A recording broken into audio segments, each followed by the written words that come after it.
우리말도 잘하시네요. 예, 송원일 형제님은 브라질에서 와서 브라질의 말 익숙하죠. 오늘 찬송 아주 아름다운 목소리 가지셨네요. 감사합니다. 예, 우리 하나님은 태양이 밝게 떠오른 날만 계시는 것이 아니고 비가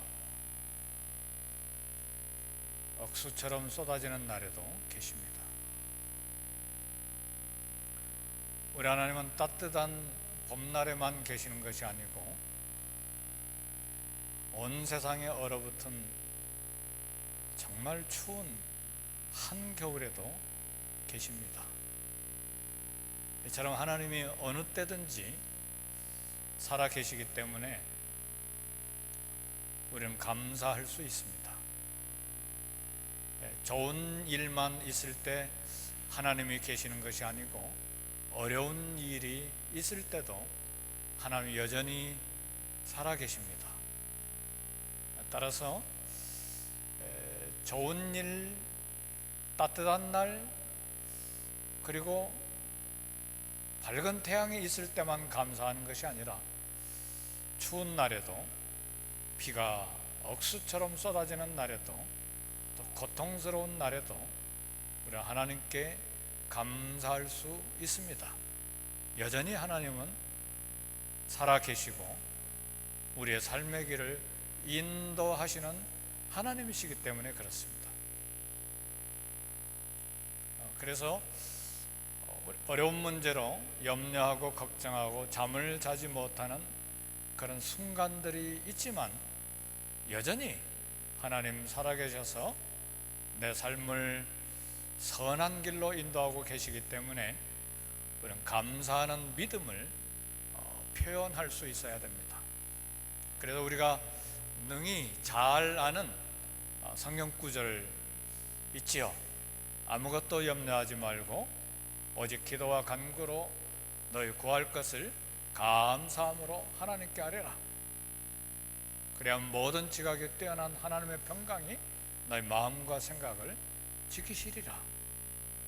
아무것도 염려하지 말아야 될 중요한 이유, 그리고 감사함으로 하나님께 기도해야 될 이유, 하나님이 살아계시기 때문에 그렇고 우리의 인생의 길을 친히 인도하고 계시기 때문에 그렇습니다.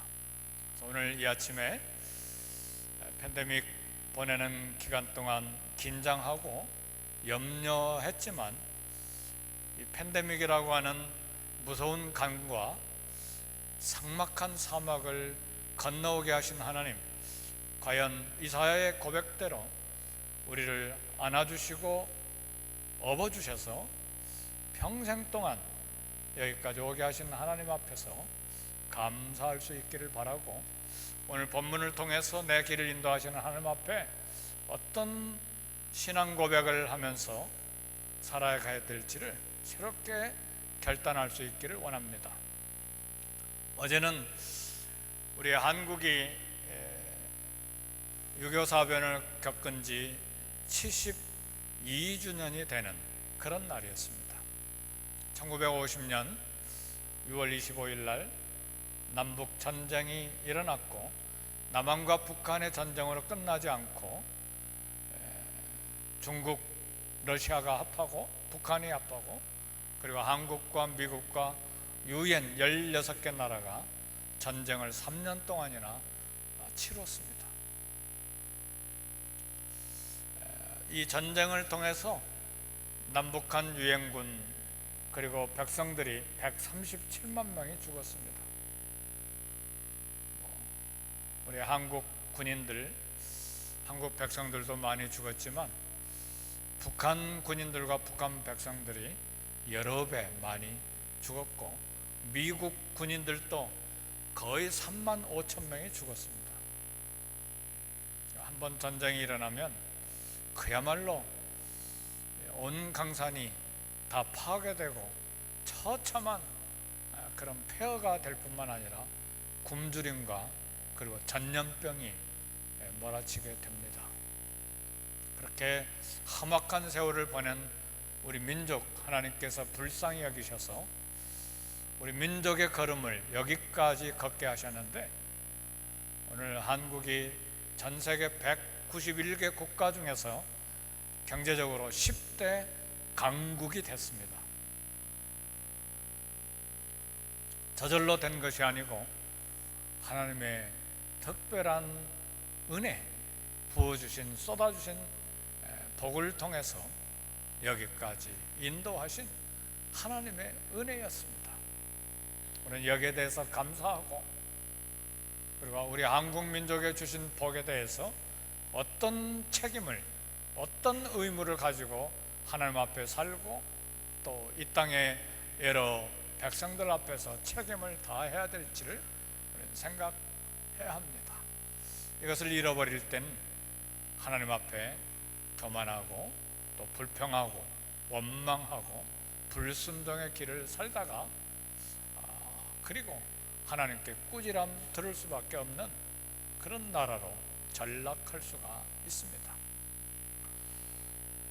오늘 본문에 이스라엘 백성들이 애굽에서 어떤 경험을 했는지, 그리고 어떤 출애굽의 역사의 과정을 겪었는지 사도 바울은 고린도 교회에 세세하게 이야기를 했습니다.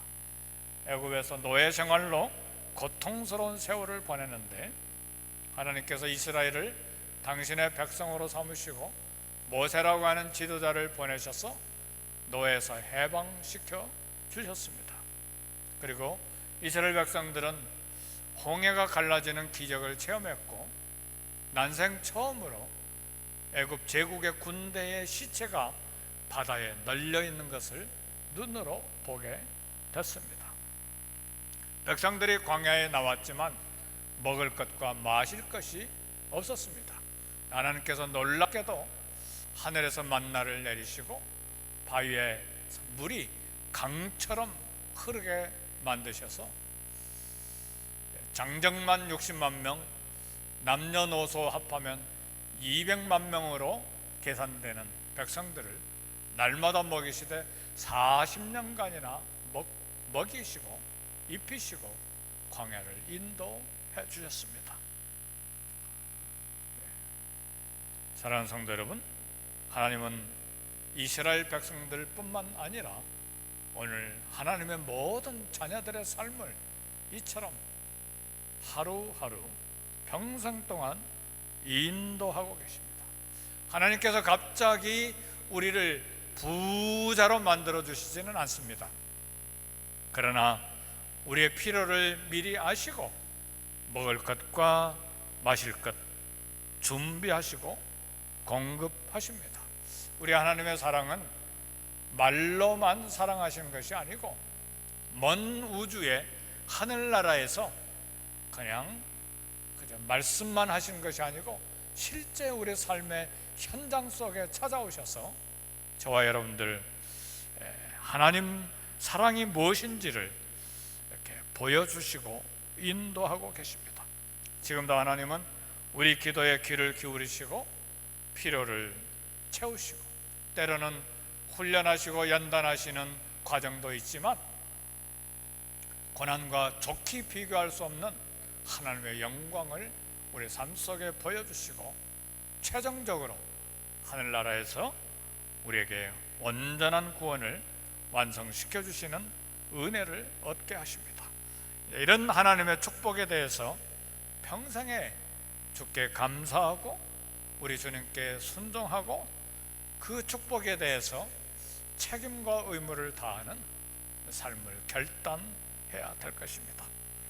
사도 바울이 우리 고린도 교회에 이스라엘 백성들의 이 출애굽 사건과 광야의 사건을 이야기하면서 이런 이야기를 합니다.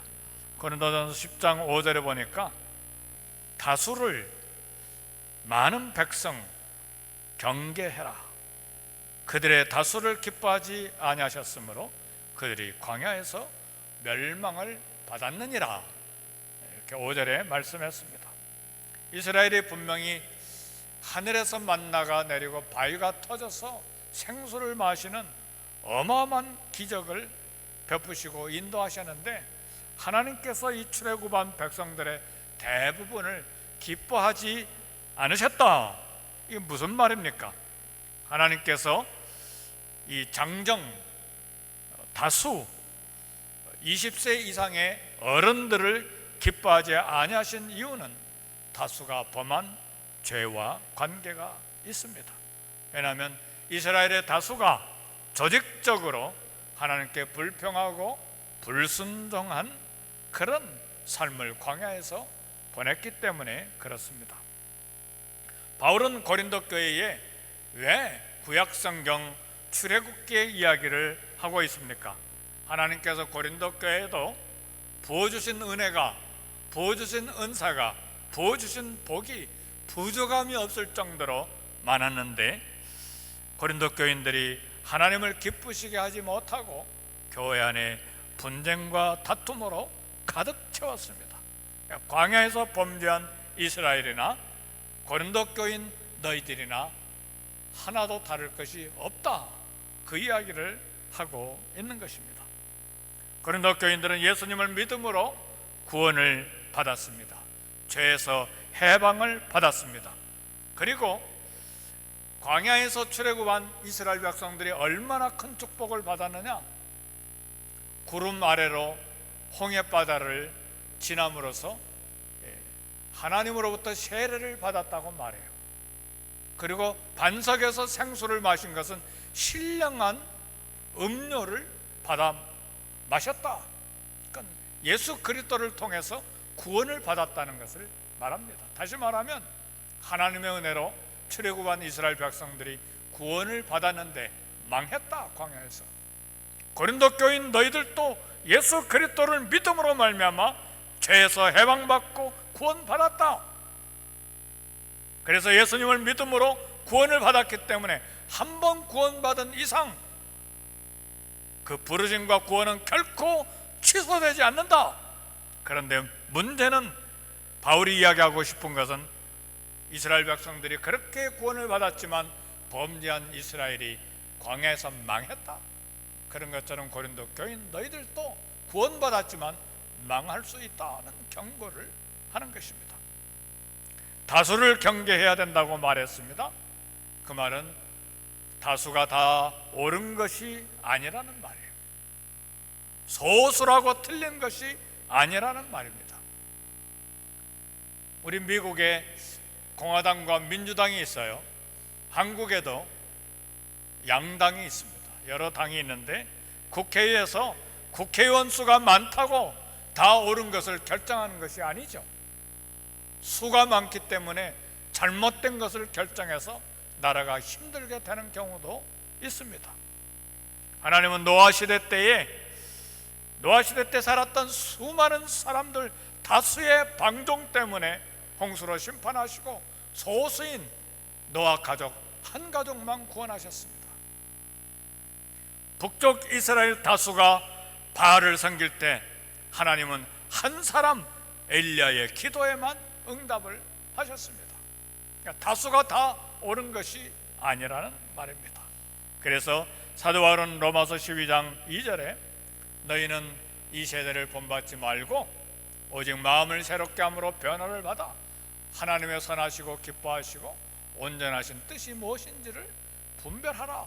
이 세대가 이렇게 홍수처럼 밀려가니까 생각 없이 세상을 부러워하고 생각 없이 세상을 따라 즐기고 생각 없이 세상의 욕망을 향해서 함께 밀려가는 것이 아니라 변화를 받아라. 마음을 새롭게 함으로 변화를 받아서 소수지만 하나님의 선하시고 하나님의 기뻐하시고 하나님의 온전한 뜻이 무엇인지를 분별하고 그것을 따라서 살아라. 그것이 로마서 12장 2절의 말씀입니다. 이제 구체적으로 오늘 본문의 말씀을 보면 이스라엘 백성들이 광야를 40년 동안 여행할 때 조심할 것이 한 3가지 정도인데 탐욕, 정욕, 불평이었어요. 이 3가지에 어른들이 20세 이상 장정들이 다 실패했다는 말입니다. 7절 말씀 보니까 그들 가운데 어떤 사람들과 같이 너희는 우상 숭배하지 말라 그랬습니다. 출애굽한 이스라엘 백성들이 이제 하나님과 함께 언약 백성이 되기 위해서 시내산에 도착했는데, 시내산에 먼저 어딘지는 모르지만 모세가 시내산에 올라가서 40일 동안 내려오지 않는 동안에 우리의 인도자 모세가 어디 갔는지 죽었는지 모르겠다 하고 우리를 애굽에서 인도한 신을 만들어내라 하고 금을 다 거두어 가지고 금송아지를 만들었습니다. 그리고 금송아지 앞에 제사 지내면서 먹고 마시고 뛰놀면서 춤을 췄습니다. 사랑하는 성도 여러분, 말씀만 따라서 사는 것이 참 고리타분하고 답답하고 미련하게 보이고, 왜 말씀으로 우리 자유를 억압하느냐? 왜 말씀을 가지고 우리를 노예로 삼느냐? 그런 불평이 우리 마음속에 있을 수가 있어요. 그래서 이스라엘 백성들이 마음대로 먹고 마시고 춤추면서 방탕하게 금송아지 앞에서 놀았어요. 어떤 면에서 현대인들에게 감정의 표현은 마음대로 해야 된다. 그래야 병들지 않고 스트레스 받지 않고 감정은 표현해야 된다. 어떻게 보면 굉장한 지식인 것 같고 지혜인 것 같은데, 이스라엘 백성들이 광야에서 금송아지 앞에서 감정을 표현하고 마음대로 행동함으로 아마 기분은 좋았을 거예요. 그러나 신약에서 바울은 이런 탐욕과 방탕 탐심을 우상 숭배라고 말했습니다. 우리는 미국이 누리는 이 풍요를 누리는 이 미국 경제적인 모든 형편 앞에서 탐욕, 절제가 없는 것을 조심해야 됩니다. 탐욕에 분명히 브레이크가 있어야 합니다. 끊임없이 하나님은 일하십니다. 미국 안에서도 일하시고 전 세계에서 재분배도 하시고 다스리시고 통치하고 계세요. 그런 하나님을 바벨론과 페르시아 시대 때 살았던 다니엘은 어떻게 표현했느냐? 지극히 높으신 하나님으로 표현을 했어요. 지극히 높으신 하나님은 무슨 뜻이냐면, 내 개인의 사건과 나라의 사건과 역사의 사건을 다스리시고 통치하시는 하나님이심을 다니엘은 지극히 높으신 하나님으로 표현을 했습니다. 성도 여러분, 우리는 하나님의 통치와 하나님의 다스리심과 하나님의 말씀 앞에서 변화를 받고 하나님의 선하시고 기뻐하시고 온전하신 뜻을 늘 생각해야 됩니다. 우리 감정에 따라서, 우리가 좋아하는 것에 따라서, 우리의 욕망을 따라서 절제 없이 브레이크 없이 달려가는 것은 이스라엘 백성들이 40년 동안 광야에서 걸어간 것과 같은 반복된 결과를 얻을 수밖에 없습니다. 설교를 준비하면서 한국의 바다에서 일하는 해녀들에 대한 이야기를 좀 읽었어요. 요즘은 제주도에도 해녀들이 많이 이제 사라졌다고 그러는데 아직도 해녀들이 있습니다. 이 해녀들이 바다에 들어가서 전복을 따고 조개를 따고 해삼과 멍게를 따내죠. 네, 처음으로 알았는데 해녀들에게 세 등급이 있대요. 첫 번째 등급은 15m까지 들어가서 잠수해서 이렇게 해물을 따는 그런 해녀들이 있고, 2등급은 8m에서 10m까지 잠수하고, 3등급은 5m에서 7m 정도 들어가서 해물을 따오는데, 1등급은 15m까지 들어가는데 실제 바닥에서 들어가서 일하는 시간은 2분밖에 되지 않는다고 그래요. 왜냐하면 15m 들어갔다가 2분 일하고 15m 올라오기 때문에 호흡이 한계가 있잖아요. 그리고 5m, 7m 들어가서 일하는 해녀들은 30초만 일하는 거래요. 그러니까 몇 분 들어갔다가 30초 일하고 몇 분 나오는 것이죠. 그런데 깊은 데 들어갈수록 비싼 해물을 따내고 그 수입이 대단합니다.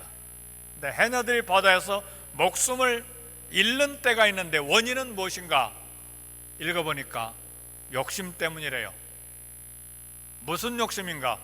해녀가 물질하다가 숨이 차면 바로 물 위로 올라가야만 됩니다. 그냥 숨이 차면 이제 물 위로 올라가는 시간이 있잖아요. 그 시간을 계산하고 바로 물 위로 올라와야 되는데 갑자기 숨이 차는데 눈앞에 큰 조개, 큰 해삼, 큰 멍게가 발견되는 거예요. 이게 엄청난 유혹이래요. 그래서 그것까지 따고 올라가려고 하다가 제때 올라오지 못해서 올라오다가 숨이 차서 죽는다는 거예요. 이해가 되십니까? 저도 물에 한번 빠져본 적이 있는데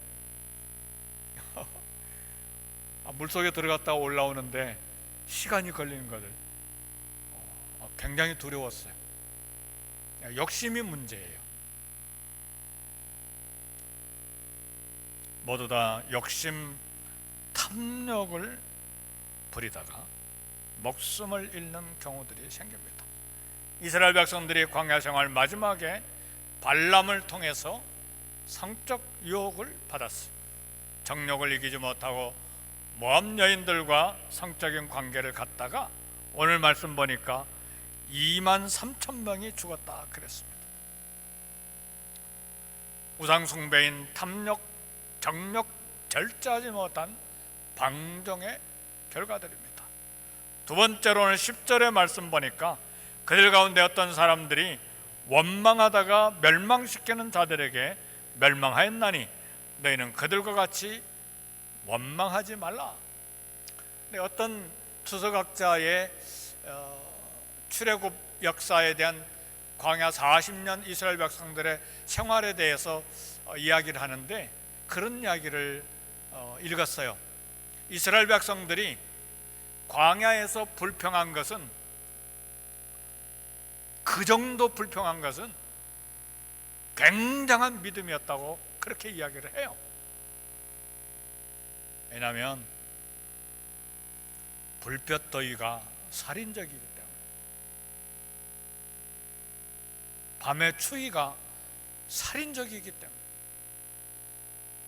물 없는 생활이 일주일, 2주일 가는 건 나뿐만 아니라 자식들 목타하는 것을 보는 피눈물 나는 현장이기 때문에 40년 동안 먹는 것이 스테이크가 있어요, 과일이 있어요, 먹고 싶은 것 없죠. 늘 물, 만나, 매출하기, 그걸로 끝난 것이죠. 그래서 그 정도 불평한 건 대단한 믿음이었다는 것이죠.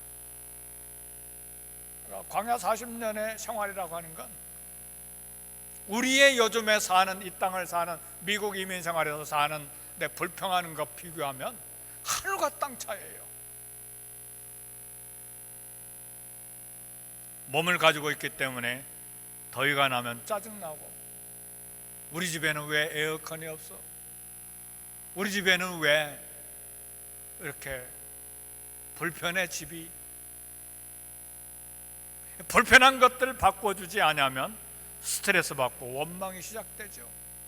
부엌에서도 원망, 화장실에서도 원망, 응접실에서도 원망, 방 안에서도 원망. 응접실에서도 원망하고 불평하다니, 아니, 당신 집에는 응접실이라도 있네, 우리 집은 원룸인데. 한번 생각해 보세요. 뭘 가지고 지금 불평하는가?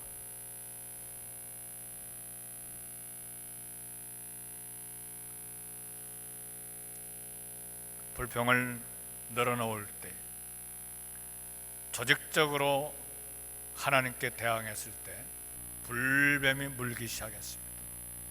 사실은 광야에 불뱀들이 무수하게 많았는데 그동안 하나님이 보호하고 계셨죠. 원망할 때 하나님께서 불뱀의 공격을 막지 않으셨어요. 그대로 두셨어요. 원망과 불평의 중심에는 살아계신 하나님에 대한 의심이 있습니다. 광야 생활은 불편하고 모든 것이 힘든 것이 사실입니다. 우리 이민 생활에도 고향을 떠났기 때문에 불편한 것이 한두 가지가 아니죠. 우리 아직 고향에 도착하지 않았습니다. 그러니까 여행을 떠나면 아무리 좋은 곳에 가도 불편하기 마련이죠.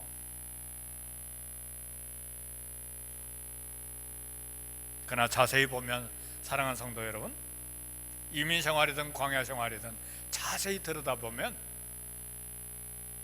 구름 기둥이 있었어요. 할렐루야. 밤에는 불 기둥도 있었어요. 할렐루야. 하나님이 공급하신 만나도 있었어요.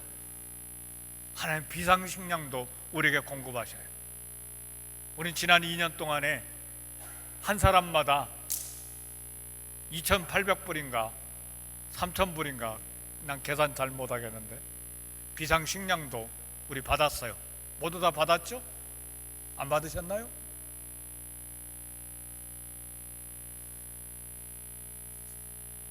하나님 메추라기도 보내셔서 고기를 공급하셨어요. 그러나 그들은 모세를 원망하고 하나님을 원망했어요. 불편했기 때문에, 하나님의 신실하심을 믿지 못했기 때문에. 하나님을 시험하고 의심하는 것은 하나님에 대한 불신앙입니다. 그래서 서론적으로 말씀드린 거예요. 비가 억수로 내린 날에도 하나님 계시고, 밝은 태양이 있는 날에도 하나님 계시고, 억수로 얼어붙은 추운 겨울에도 하나님이 계시고, 따뜻한 봄날에도 하나님이 계시고, 그런 춥고 어둡고 불편한 때도 하나님이 우리 길을 인도하시고, 밝은 날, 따뜻한 날, 좋은 날에도 하나님이 우리를 인도하시기 때문에 이런 축복 속에서 우리가 감당해야 될 것은 하나님에 대한 책임, 이웃에 대한 책임을 갖고 이 땅을 살아야 된다. 그것이 서론적으로 드린 말씀이었어요. 믿음은 생명의 길로 인도하지만 의심은 불순종의 길로 인도합니다. 의심할 때 아담과 하와는 하나님 말씀에 반발하고 불순종의 길을 선택했어요. 의심이 들어가면 그렇게 되기 마련해요. 모든 환경에서 하나님께 감사하는 것이 하나님의 뜻입니다. 한 가지 우리 성도님들에게 개인적으로 드릴 말씀은, 내 감정이 다운돼서 불편해도 감사하시기를 주의 이름으로 축복합니다. 내 기분이 좋아도 감사하지만 내 감정이 슬프고 감정이 기분 나쁘고 다운되고 우울해도 감사하셔야 돼요. 왜요? 내 감정과 상관없이 하나님이 살아계시기 때문에. 아멘, 할렐루야. 내 감정이 다운되고 기분 나쁠 때 하나님이 죽어 계십니까? 여전히 살아계세요. 내 감정이 좋고 기분이 좋을 때만 하나님이 생생하게 내 길을 인도하십니까? 아니요. 그때도, 아니면 반대 상황에서도 하나님 살아계셔서 나를 인도하시고 나를 사랑하시고 평생에 인도하신다는 사실이에요. 그러니까 우리 감정에 나를 맡기지 마세요. 내 감정에 내 신앙 맡기지 마세요. 하나님 말씀에 나를 맡겨야 합니다. 신실한 말씀에 내 생명을 맡겨야 돼요. 최근에 그 생각을 제가 한 거예요. 내가 왜 다운된 마음에 내 삶을 맡기고 이처럼 힘들어하나? 이건 어리석은 일이다. 왜? 하나님 생생하게 살아계시는데 왜 내 감정에 충실한 게 정직한가? 그런 말 속지 마세요. 그런 말에. 아니요, 우리 하나님은 내 감정과 상관없이 생생하게 나를 사랑하시고 나를 인도하십니다. 이것이 믿음이죠. 어느 때든지 하나님께서 역사하시고 나의 필요를 아시고 공급하시고 때로는 훈련하시고 40년이 아니라 내 생명이 끝날 때까지 신실하게 함께 하시는 하나님, 내 길을 인도하시는 하나님 앞에, 그래서 범사에 감사하라고 말씀하셨고, 그래서 하나님을 사랑한 자 곧 그 뜻대로 부르심을 입은 자들에게는 모든 것이 합력하여 선을 이루신다고 말씀하셨고, 왜 내 감정에 나를 맡깁니까? 왜 내 상황에 나를 맡깁니까? 지진이 일어나도, 전쟁이 일어나도 하나님 여전히 우리 하나님이십니다. 그래서 우리 시편 기자들은 천만인이 나를 둘러친다 할지라도 나는 두려워하지 아니하겠노라. 산이 요동하여 바닷 가운데 빠질지라도 나는 요동치 아니하리로다. 왜 그런 고백을 했는가? 하나님이 여전히 살아계시기 때문에, 그 하나님이 나의 하나님이시기 때문에. 왜 광야에서 불평하고 원망하다가 모두 다 시체가 되는 삶으로 끝나야만 했는가? 하나님을 불신했기 때문에. 사랑하는 성도 여러분,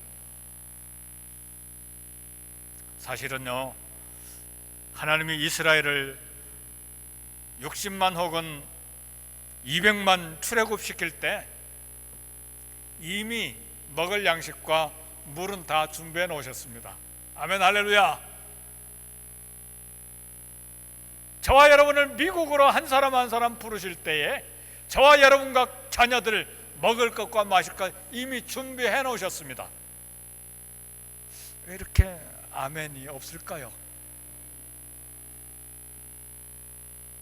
여호와 일에 믿지 않으십니까?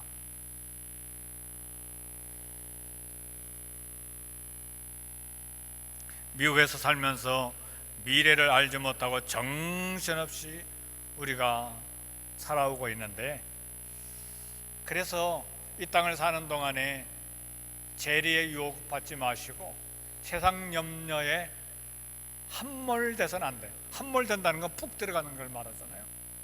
거기에 너무 우리의 마음을 뺏겨버리면 안 돼요. 기도 시간 잃어버리고, 말씀 읽고 묵상할 시간 잃어버리고, 예배드릴 시간 잃어버리고, 봉사할 시간 다 잃어버려요. 그리고 완전히 골짜기에 떨어지는 거예요. 내가 과거에는 그러지 않았는데. 왜요? 세상 염려, 재리 유혹 때문에 다 잃어버리는 거예요, 신앙. 그러니까 우리 주님 말씀하시기를 재리의 유혹, 세상 염려 너무 그렇게 빠지지 말라고 말씀하시는 거예요. 하나님 우리와 밀착해서 동행하십니다. 그리고 어떤 분의 고백처럼 양식과 물이 우리를 따라다녀요. 왜 그런 이야기를 어떤 분이 이야기했냐면, 40년 동안 200만 명이 먹을 양식이 한 곳에 창고에 쌓여 있는 것도 아니고 한 곳에 물이 그렇게 쌓여 있는 것도 아니잖아요. 이스라엘 백성들을 계속 따라온 거예요. 여기에 가니까 만나가 거기에 따라오고, 여기에 가니까 물이 그곳에 또 따라오고, 그러지 않았나요? 그랬잖아요. 계속 따라다닌 것이죠. 그처럼 하나님이 저와 여러분들을 인도하고 계신다는 사실이죠.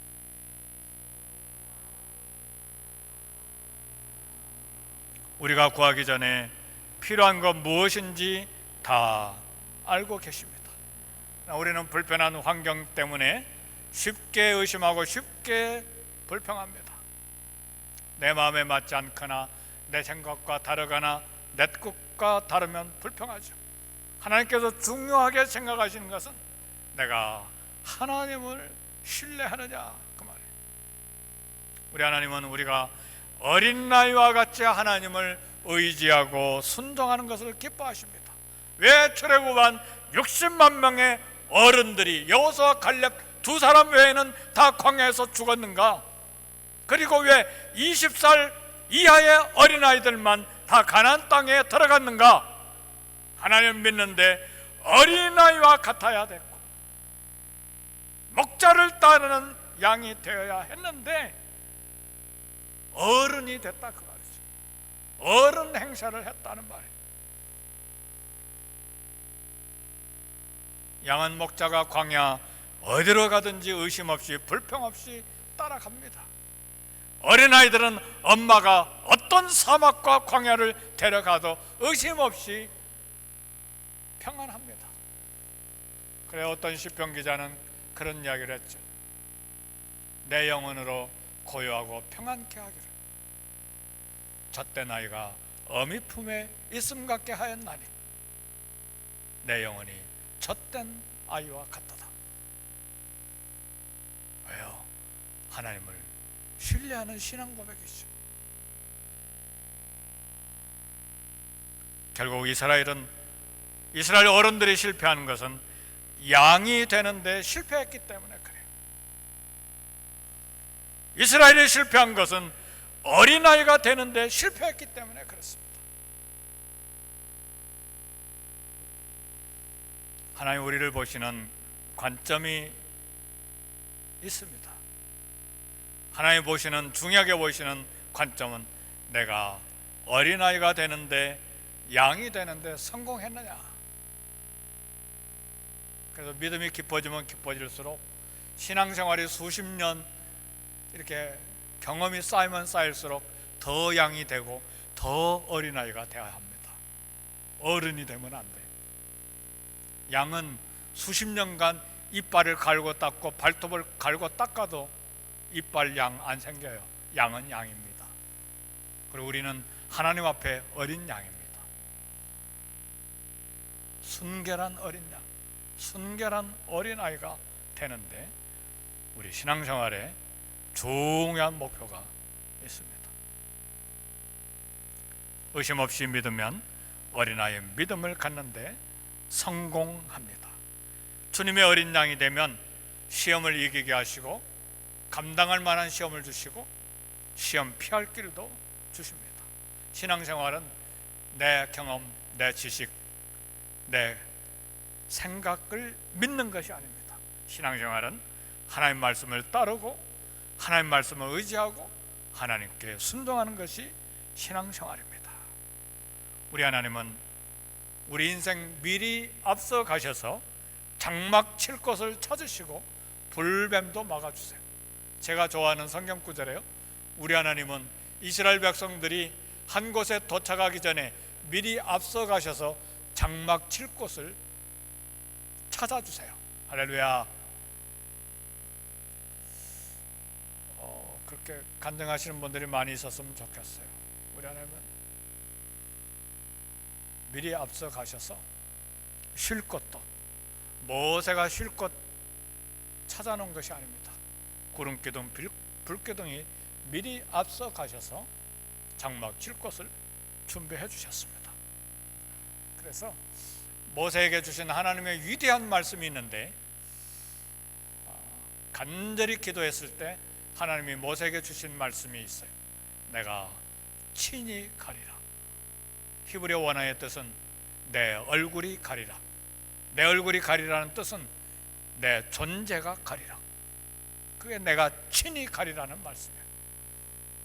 하나님이 사자를 보내서 가나안 땅을 정복하게 해주시겠다. 그러나 나는 금우상 사건 때문에, 금송아지 사건 때문에 너희와 함께 가지 않겠다 했을 때 모세가 간절히 기도함으로 하나님 가셔야 합니다 할 때 모세 기도를 들으시고 내가 친히 가리라.